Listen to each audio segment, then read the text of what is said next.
Hi friends, எல்லோரும் எப்படி இருக்கீங்க? நல்லா இருக்கீங்களா? இப்போ நம்ம என்ன வீடியோ பார்க்க போகிறோம் அப்படின்னா, லாஸ்ட் மினிட்ல எக்ஸாம் வந்து எப்படி ப்ரிப்பேர் பண்ணுறது, அதுக்கு என்னென்ன டிப்ஸ்லாம் ஃபாலோ பண்ணலாம் அப்படிங்கிறத நம்ம வீடியோவாக பார்க்க போகிறோம். வீடியோ வந்து ஸ்கிப் பண்ணாமல் பாருங்கள். அப்போ தான் நான் என்ன சொல்ல வரேன் அப்படிங்கிறதும் உங்களுக்கு ஃபுல்லாகவே புரியும்.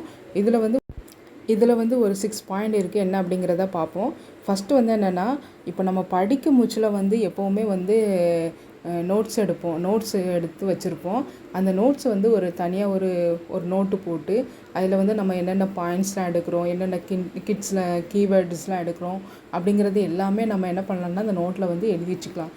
எழுதி வச்சுட்டிங்க அப்படின்னா, இப்போ நம்ம வந்து மொத்தமாக போட்டு படிக்கிறத விட லாஸ்ட் மினிட்ல அந்த அந்த நோட் எடுத்து நம்ம என்னென்ன ஒரு பாயிண்ட்ஸ் மாதிரி எடுத்துருப்போம். அதில் என்னென்ன டெஃபினிஷன்ஸ் எழுதியிருப்போம், கான்செப்ட் எழுதியிருப்போம், ஃபார்முலா வந்து எழுதியிருப்போம். அது எல்லாமே ஒரு டைம் ரீகால் பண்ணிக்கிட்டாலே போதும். உங்களுக்கு வந்து எக்ஸாம் டைமில் வந்து ரொம்பவே யூஸ்ஃபுல்லாக இருக்கும். நம்ம படிக்கிறதுக்கு ரொம்ப யூஸ்ஃபுல்லாக இருக்கும். அதே நேரம் நம்ம வந்து ஈஸியாக வந்து நமக்கு வந்து எதுவுமே மறக்காது. நெக்ஸ்ட்டு பாயிண்ட் என்ன அப்படின்னா, 2வது பாயிண்ட் வந்து சீக்கிரமாக எந்திக்கிறது. நம்மளுடைய வழக்கம் வந்து சீக்கிரமாக எழுந்திச்சிங்கன்னா உடம்புக்கு ரொம்பவே நல்லது. அது வந்து மைண்டு வந்து ரொம்ப அமைதியாக இருக்கும். அந்த டைமில் நம்ம படித்தோம் அப்படின்னா நமக்கு வந்து ஈஸியாக வந்து நம்ம மனசில் வந்து அது வந்து ஸ்டோர் ஆயிரும். இப்போ வந்து நைட்டுலாம் படிப்பாங்க, நைட்டு படித்தோம் அப்படின்னா படிப்பாங்க. மார்னிங் வந்து நம்ம வந்து தூங்கி எழுந்திருப்போம். அப்போ மைண்ட் வந்து அமைதியாக இருக்கும், எந்த ஒரு டென்ஷன் இருக்காது, ஸ்ட்ரெஸ் இருக்காது. ஸோ அந்த டைமில் படிக்க முடிச்சா ரொம்பவே சூப்பராக இருக்கும், சூப்பராகவே ஒர்க் ஆகும். நீங்கள் அதனால் சீக்கிரமாக எழுந்திச்சி படிக்க ட்ரை பண்ணுங்கள். ஓகே, 3வது வந்து என்ன பாயிண்ட் அப்படின்னா, உங்களோட ஸ்டடி பார்ட்னர் வந்து நீங்கள் வந்து ஃபிக்ஸ் பண்ணணும். அதாவது இப்போ நம்ம படிக்க முடிச்சல அப்படின்னு பார்த்தோம்னா, நம்மளோட ஃப்ரெண்ட்ஸ் இருப்பாங்க, யாராவது ரிலேட்டிவ்ஸ் இருப்பாங்க. அவங்க கூட சேர்ந்து நம்ம ஒரு பார்ட்னர் மாதிரி ரெடி பண்ணி வச்சுக்கிடணும். அவங்க கூட வந்து படித்தோம் அப்படின்னா நமக்கு வந்து நிறைய டவுட்டு வந்து கிளியர் பண்ணிக்கலாம், டிஸ்கஸ் பண்ணிக்கலாம், குரூப் ஸ்டடி பண்ணிக்கலாம். அப்படிங்கிற முச்சில் நமக்கு தெரிஞ்ச பாயிண்ட்டை அவங்க சொல்லுவாங்க, அவங்களுக்கு தெரிஞ்ச பாயிண்ட்டை நம்ம சொல்லுவோம். ஸோ 2 பேரும் டிஸ்கஸ் பண்ண முச்சில் நமக்கு வந்து நிறைய விஷயம் வந்து மைண்டில் வந்து ஸ்டோர் ஆகும். அப்புறம் வந்து எக்ஸாம் டைம்லேயுமே பார்த்தீங்க அப்படின்னா, அந்த டைமில் ஒரு கொஸ்டின் கேட்டிருந்தா கூட, அந்த டைமில் அவங்க அந்த கொஸ்டினுக்கு ஆன்சர் சொன்னாங்களா, அப்போ அதுதான் இது அப்படிங்கிற மாதிரிலாம் நமக்கு வந்து ஞாபகம் வரும். அப்போ வந்து எக்ஸாம் வந்து ரொம்பவே ஈஸியாக வந்து நமக்கு இருக்கும். ஓகேவா? ஓகே, நெக்ஸ்ட்டு வந்து என்ன அப்படின்னா ஸ்ட்ரெஸ்ஸு. 4th பாயிண்ட் வந்து ஸ்ட்ரெஸ்ஸு. அதை வந்து நம்ம வந்து எப்போவுமே எக்ஸாம் டைமில் வந்து ரொம்பவே மைண்டில் வந்து ஏற்றிக்கக்கூடாது, ரிலாக்ஸாக இருக்கணும். இப்போ வந்து மார்னிங் வந்து நீங்கள் எக்ஸாம் ஹாலுக்கு போகிறீங்க அப்படின்னா, அந்த டைமில் வந்து நம்மளோட ஃப்ரெண்ட்ஸ் எல்லாமே ரொம்பவே பரபரப்பாக படிச்சுட்டு இருப்பாங்க. அதுக்கு முன்னாடி எக்ஸாம் டைம்லையும் படிச்சுட்ருப்பாங்க. ஸ்கூலில் வந்து நம்ம பார்த்தீங்க அப்படின்னா, ஸ்கூலோ காலேஜ்லேயோ காலையில் எக்ஸாமுக்கு எழுத போகிற டைமில் வந்து ரொம்ப சின்சியராக படிச்சுட்ருப்பாங்க.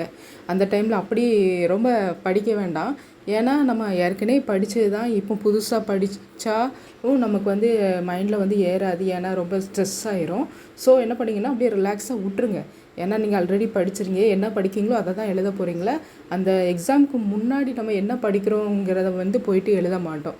ஸோ அதனால் நீங்கள் என்ன பண்ணிடுங்கன்னா, மைண்டை வந்து ரிலாக்ஸாக விட்ருங்க. அப்போ தான் உங்களுக்கு வந்து எக்ஸாம் ஹாலுக்கு போனீங்கன்னா ஃப்ரீயாக உட்காந்து எக்ஸாம் எழுதுறதுக்கு ரொம்பவே யூஸ்ஃபுல்லாக இருக்கும்.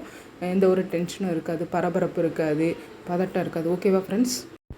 ஓகே, நெக்ஸ்ட் வந்து என்ன பாயிண்ட் அப்படின்னா, ஃபோக்கஸ் ஆன் யுவர் ஹெல்த்து. நம்மளோட ஹெல்த்து வந்து ரொம்பவே முக்கியம். அதுவும் எக்ஸாம் டைமில் வந்து நம்ம வந்து நிறைய ஹெல்த்தை வந்து ரொம்ப கேர் பண்ணிக்கணும்.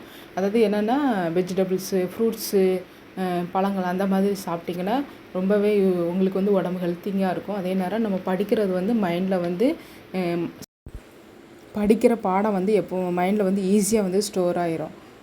நெக்ஸ்ட் வந்து என்ன பாயிண்ட்டு அப்படின்னா, ட்ரிங்கிங் வாட்டர். தண்ணி வந்து நிறைய குடிக்கணும். தண்ணி வந்து நம்ம உடம்புக்கு வந்து ரொம்ப முக்கியமான ஒன்று. தண்ணி குடிச்சிங்கன்னா நம்ம வந்து உடம்பு வந்து எனர்ஜெட்டிக்காக இருக்கும். ஒரு நாளைக்கு 3 பாட்டில் தண்ணி குடிக்கணும். குடிச்சிங்கன்னா உங்களுக்கு ரொம்பவே அது வந்து உடம்புக்கு வந்து ஹெல்த்தாக இருக்கும். அப்புறம் டீ காஃபிங்கிறது வந்து நம்ம குடிக்கலாம். இப்போ சம்டைம்ஸ் எல்லாருமே டீ காஃபிங்கிறது வந்து விரும்பி குடிப்போம். ஆனால் டீ காஃபி வந்து அதிகமாக குடிக்கவும் கூடாது. குடிச்சிக்கலாம், கொஞ்சமாக குடிச்சிக்கலாம். ஆனால் தண்ணி வந்து அதை விட அதிகமாக குடிச்சிங்கன்னா உங்களுக்கு வந்து இன்னுமே உடம்பு வந்து ரொம்பவே எனர்ஜெட்டிக்காகவும் இருக்கும். மைண்டு வந்து நல்ல ஃப்ரெஷ்ஷாக இருக்கும். இந்த மாதிரி நீங்கள் வந்து டிப்ஸை வந்து ஃபாலோ பண்ணிக்கோங்க. உங்களுக்கு அடுத்த பார்ட் வேணும் அப்படின்னா எனக்கு கமெண்ட் பண்ணுங்கள், நான் உங்களுக்கு வீடியோவாக போடுறேன். என்னுடைய வீடியோ வந்து உங்களுக்கு பிடிச்சிருந்து அப்படின்னா சப்ஸ்கிரைப் பண்ணிடுங்க. அப்போ தான் நான் போடுற வீடியோஸ் எல்லாமே உங்களுக்கு வந்து நோட்டிஃபிகேஷனில் வந்து காட்டும். ஓகேவா? ஓகே.